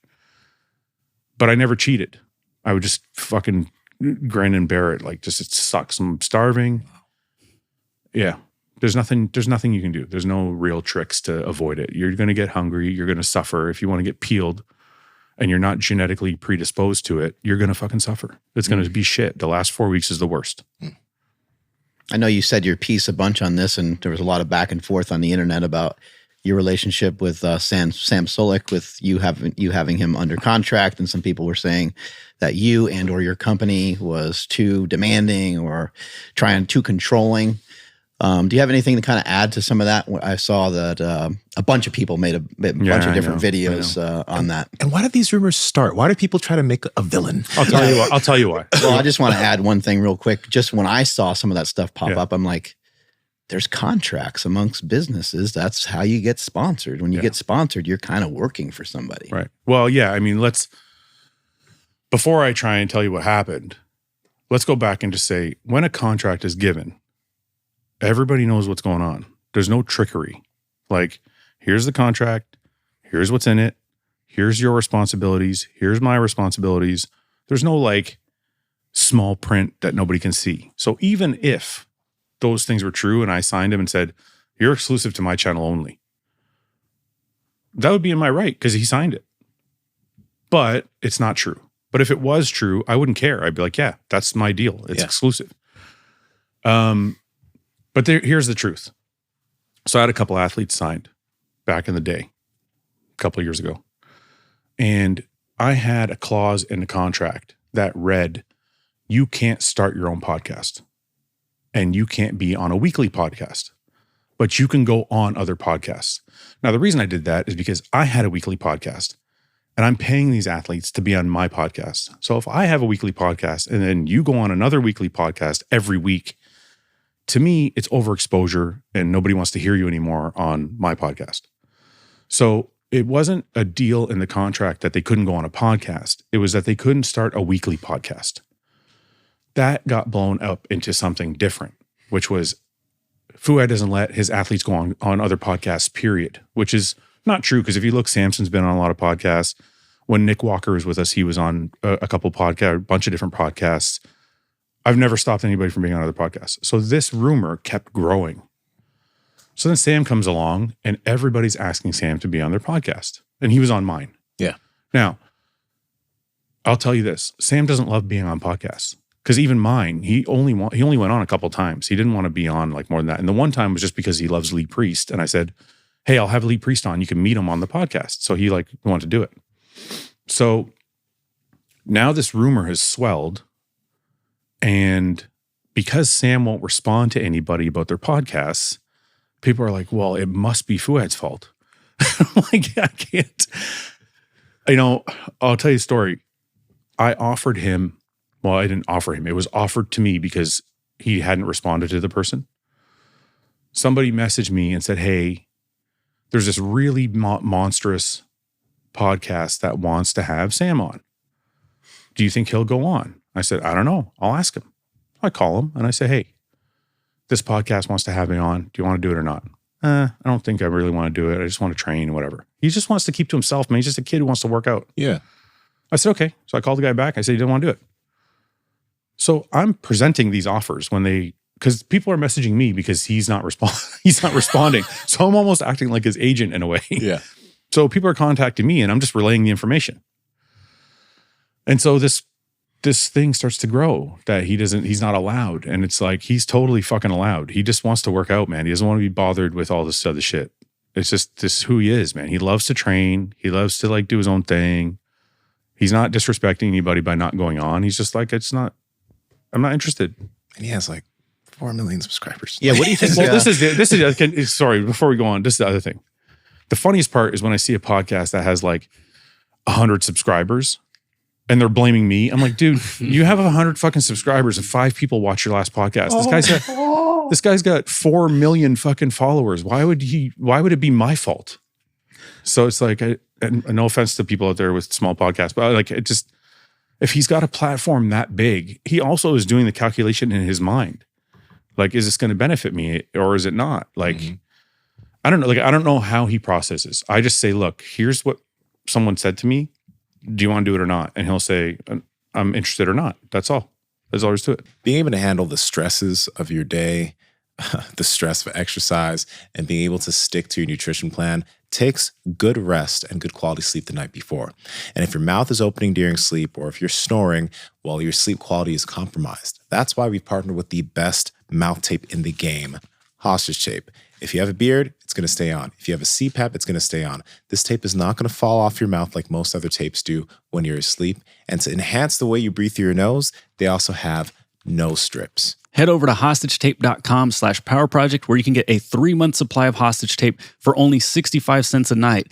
On top of that, you're going to receive a free pack of nose strips as well as a bedside tin. Again, that's at hostagetape.com/powerproject. Links in the description as well as the podcast show notes. What made you become aware of him? It's a really funny story because this is the benefit of reading your comments. So I like to stay in touch with my followers, I guess, with the podcast. Like I try and go into when I have time, I go into the comment section, comment back or debate or whatever with people in the comment section. And I read one comment. They were like, you should check out the Sam Sulek kid. I was like, who the fuck is this? So I go on his Instagram and I see he's got one post and 50,000 followers. I'm like, this has got to be fake. I'm like, what the fuck is this? So I go to YouTube and I type in Sam Sulek. And he's got, I don't know, I think he had 100,000 subscribers or something like that. I can't remember what it was, something around there. And every video had like 50 to 60,000 views. And I'm like, so I watched a couple of them. Like, this kid's just fucking working out. What is he getting? And then I'm like, maybe he's buying his fucking views. So I read his comments. But he's got like, like you can tell somebody's buying their views if they have like 50,000 views and then they have like 3 comments. Yeah. So I look, he's got like 1,000 comments. And I'm like, this is legit. So then I look on TikTok and then I'm like, okay, now I see where it came from because he was the biggest there at the time. Mm-hmm. And then I'm like, he's got a killer physique. And his bodybuilding videos were bodybuilding videos. He wasn't just like an influencer. So I'm like, okay, this actually fits our brand. Like we're a bodybuilding company. He's like a real bodybuilder. He doesn't compete yet, but he has like the bodybuilder mentality. I'm like, this would be a good fit for us. So I DM him. He doesn't respond. I'm like, fuck. So I DM him again. No response. I'm like, fuck. So then I look at his followers. I'm like, who's he following? Mm-hmm. He's following like 10 people at the time, I think. But one of them was Milos. So I reach out to Milos. I'm like, hey, Milos, this kid's following you. He's going to see your message. Shoot him a message for me and let him know, I'm interested. So he shoots him a message and he gets back to me. So I call him and we talk and I'm like, hey, I'm really interested. Like, you have a great physique. Like, I'd like to partner up and see where this goes. So we talked a bit more. Then I met him at the gym. We worked out and offered him a contract. And he signed it. And he was happy to sign it. He, obviously he looked it over and like took his time and everything. He was happy to sign it. We worked out a good deal. And he came on board. And then after he came on board and I announced him, I don't know if one thing led to, I don't know if it was a chicken or the egg or whatever, but all of a sudden he's got 300,000 subscribers, 500,000 subscribers, 1 million subscribers, 2 million. It just kept going. And I'm like, holy fuck. When I signed him, when we finally did the contract and it was done, he had 250,000 subscribers, I think, or something like that.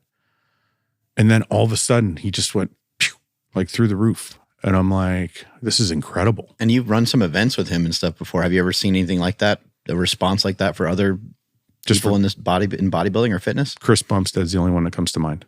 I've never seen anything like it. I've never, like the first appearance we did, I've never seen so many people at a bodybuilding event before in my life, like just for one person. Never. And the response too, not just the never as in like, but the response from the people was like they were meeting a rock star. I could not believe what I was seeing. And then Sam, I don't know, he's just got something, like he's just got this fucking work ethic, like that first appearance, well, he did it multiple times, but the first appearance he did shocked me so much because I'd never seen it before.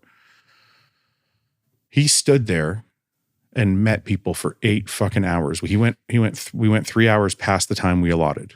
He met every single person in that fucking line. Some of them went back and waited again to meet him twice. Wow. And he kept the same energy from noon when we started to 8 o'clock at night. Smile, happy. He wasn't like run down and tired. Like he took one piss and he had a bite of a sandwich in that fucking 8 hours. I'm like, I'd never seen fast. Yeah. I've never seen anything like it. I was like, he's a good kid, man. And he works really fucking hard. When I see videos about him, oh, Sam did this and Sam did that. Like, it's really fucking. Yeah. Now they're expecting a lot of him. It's just too bad. I'm like, look, you guys want reality. This is the reality. He's showing it to you. He eats cereal. He eats steak. He fucking works out. And he doesn't give a fuck what you think. Mm-hmm. This is his life. This is his journey. This is his diary. You're watching it. He's not asking you to watch it. And then people want to nitpick. And it's like, don't fucking watch it then if you don't like it. You wanted somebody to be authentic. This is cereal. Yeah. But this is the most authentic thing you could possibly see. Like we were at an appearance in New Jersey. And I think it was a post-workout meal. We went to the grocery store, we got some food. It was a post-workout meal. I'm like, Sam, what are you going to eat? I'm like, we need to film it. So we're trying to get content. So we film him eating breakfast. We film him eating post-workout meal. I'm like, what are you going to eat? We're going to film it. He's like, I'm just going to make a turkey sandwich. I'm like thinking in my head, I'm like, fuck, man, how are you going to film a turkey sandwich? Like, what is it? No one's going to. So he gets out 2 slices of keto bread, puts some fucking turkey slices, some cheese, some mayo, or whatever the fuck it was, slaps it together. We make a video of it. 400,000 views. I'm like, God damn it. It's like, but you know why? It's fucking real. Yeah. He ate 2 turkey sandwiches for a fucking post-workout meal. That was real. He didn't do it on purpose. Didn't do it for a video. That's what he wanted to eat. That's why people like him so much. But that's also why he gets the same level of hate, because people are like, that can't be why. He can't look like that because he ate turkey. Like, he's got to be taking all the trend in the world.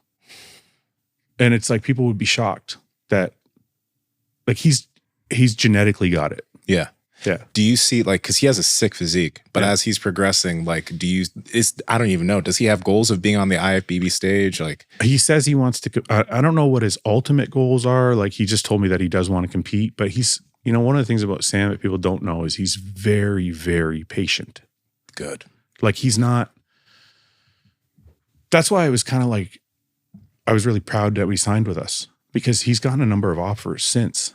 And I know them, and they're companies that he could sign with because they're not supplement companies or clothing companies or lifting gear or whatever. He's like, I'm not ready right now or whatever. Like, he's very, very patient. Whereas, like, if I was 21, I'd be like, yeah, I'll sign that. I'll sign that. Yeah, just as long as I like it, pass it over. I'm good. He's like, look, I'll compete when I think his mindset, from what I've gathered and talking to him over the years, he's wants to compete when he's ready to get on stage and win. Nice. So he's like, I'm waiting. I'm just going to wait. I'm going to like do is, put out the best physique I can possibly put out. I respect it. It's cool. It's like he knows what he wants, which is like a huge, like, it's very like respectful to see that. What are you excited about coming up? Anything new going on? Our Detroit Pro Show. This was the first year me, Paul, and Ben, who's another friend of mine that does the podcast with me sometimes. Me and Paul were already promoting. We added Ben to the mix, and we promote the Detroit Pro Show. And one of the things that we've always said is you got to put your money where your mouth is. So, all these people that have come before us that complain about bodybuilding shows. They're like, oh, they're only $10,000 for the winner. Oh, the lighting sucks. Oh, the backdrop sucks. We were those guys. So when we got the Detroit Pro Show, we're like, we're going to do this our way. So we did a black backdrop, no fucking sponsors, just like old school shit. LED screen above that so you could promote the sponsors there. We did really, really good lighting, and we gave $25,000 to the winner. So immediately we're coming out the gate going, look, we're putting our money where our mouth is. Now, part of the reason we were able to do that is because we only had bodybuilding. We didn't have classic. We didn't have physique. We didn't have bikini. We're like, this is a pro-am. We did an amateur side, and we did just bodybuilding. So I'm excited to grow this thing. So we're going to do bodybuilding again. I think we're going to add classic next year, but we want to give $30,000. So we're going to keep classic or to, okay. I don't know if I want to put this out publicly, but I want to try and match the money for classic. So it just really all comes down to sponsorships. And this is a thing that I love about me, Paul, and Ben doing this is none of us are doing it to get rich. We all have our own jobs. We want to get sponsors and just take that sponsor money and go put it into the prize pot, or if it doesn't grow first place, then maybe 4, 5, 6 get prize money or something, right? Like, so that's my excitement right now. Obviously, the first and foremost is Hosstile. Like, we're growing and we're doing new clothing and doing new supplements. We have a lot of cool things on the way. We just opened our own like warehouse. We were using a 3PL before. Now we have our own. So there's a lot of exciting things at Hosstile. But aside from that, the show promotion is probably, because we've been doing the amateur side in Canada for over a decade. But this is our first chance at a pro show. And I think we started off on a good foot, and we just want to like make it bigger and bigger, keep going. What's the deal with Nick Walker? Why is he so jacked? Like, I think he looks different than anybody I've ever seen. I used to think the term hyper responder was bullshit. I don't anymore. After talking to a couple, like Derek from More Plates, More Dates, we did some really good videos on it. I talked to Stefan Kinsel. He's a boss of Outlaw on Instagram. He's a really knowledgeable. I believe he has a pharmacy degree. I'm not sure, but he was talking about hyper responders. just meat. Yeah. He was talking about hyper responders in a different way. Some people say that hyper responders are that way because they respond to the drugs in a way. Other people say it's because the way they clear the drugs, so their body recovers faster. Now, I don't want to say any of this to say that Nick is, it's just drugs. I will tell you about that. Like, I'll tell you this about Nick. Nick was sponsored by us for just under a year. I've never seen somebody in my life that is as dedicated as Nick. It's ridiculous. It's like a fucking robot. I'm not joking. Like, he doesn't care if his food is cold. He doesn't care if it's warm. He doesn't care if he's in a car. He doesn't care if he's sitting in a restaurant. He doesn't care if it's time to eat, it's time to eat. If it's time to train, it's time to train. Where are we training? What are we training? Like he's just, it's his whole life is training and competing. Now, I'm sure he's going to learn the business side of bodybuilding as he gets older, you know, meeting fans, doing meet and greets, things like that. But when it comes to strictly bodybuilding and like training, getting on stage, I haven't seen a guy with more passion and more dedication than Nick.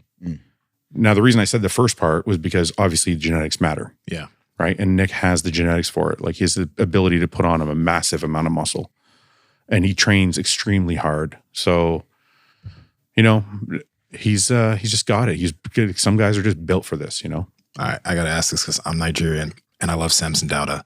And curious about, because Nick, he's huge, right? Right. But I mean, I've again, he seems kind of like his shape. Square. Yeah.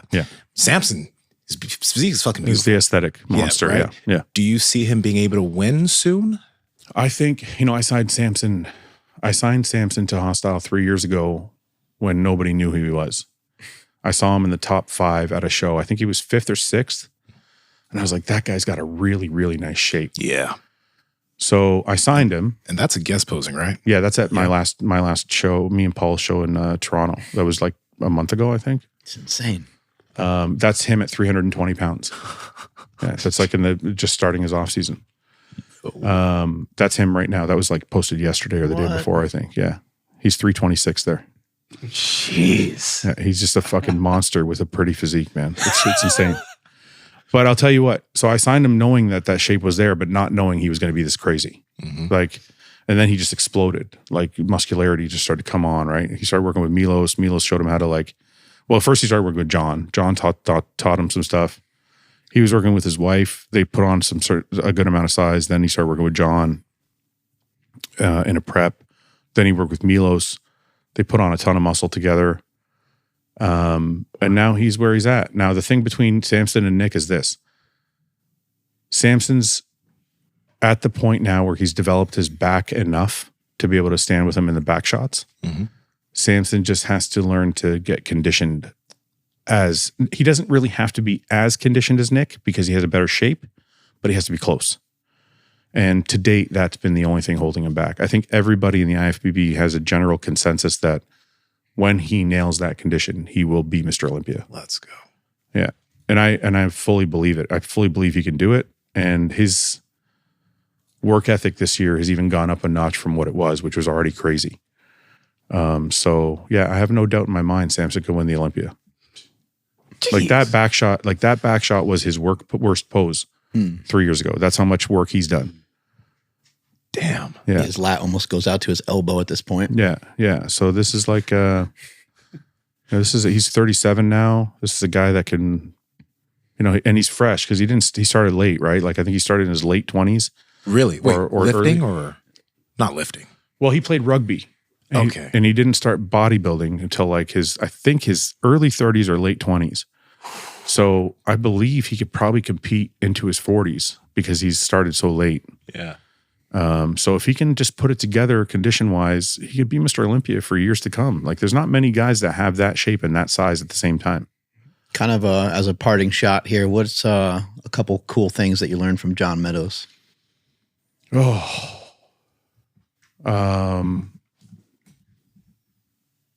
must have learned some business stuff from him as well because he was already kind of on his way. John was the mentor of mentors. I learned so much from John without him telling me, just from being around him. One thing I learned, treat everybody the same, treat everybody with respect. Second thing I learned is patience. The third thing I learned is it's okay to say I don't know, which is probably the biggest thing I've learned in my life because I was the know-it-all coming up. John would literally say to people, he would come, it's funny, we would be at the gym and like some kid would come up to him or he would see some kid training and be like, oh, I kind of like the way he's doing that. And I'm like, this guy's written books. But he's like humble enough to be like, I can learn from anybody. So, and he's also humble enough to say, I made a mistake. He was also humble enough to say, I can do it better. I even asked him about programs that he's written that he said he had to go back and change or he would tell people like that was before I knew this. Like these are all like really humble things. So humility is a huge one that I learned from him. But honestly, the biggest thing I think I took away was just it's okay to say you're wrong, treat everybody the same, and have humility. It's like he taught me a lot about just being a man, right? Because when you don't have those things that I just said, it's kind of like you're still a kid, you know, when you're a fucking know-it-all and you're kind of a child, right? So like teaching me those values were like, I grew up a lot learning from him. Awesome. Thank you for your time today. Appreciate it. Where can people find you? Where can they find out more about your supplements? Hosstile.com for supplements, at Fouad Abiad or at Hosstile Sups on Instagram. And that's about it, man. Thank you guys for having me, man. I love it. Yeah, great to meet you in person. Thank you guys. I really appreciate it. Strength is never a weakness. Weakness is never a strength. Catch you guys later. Bye.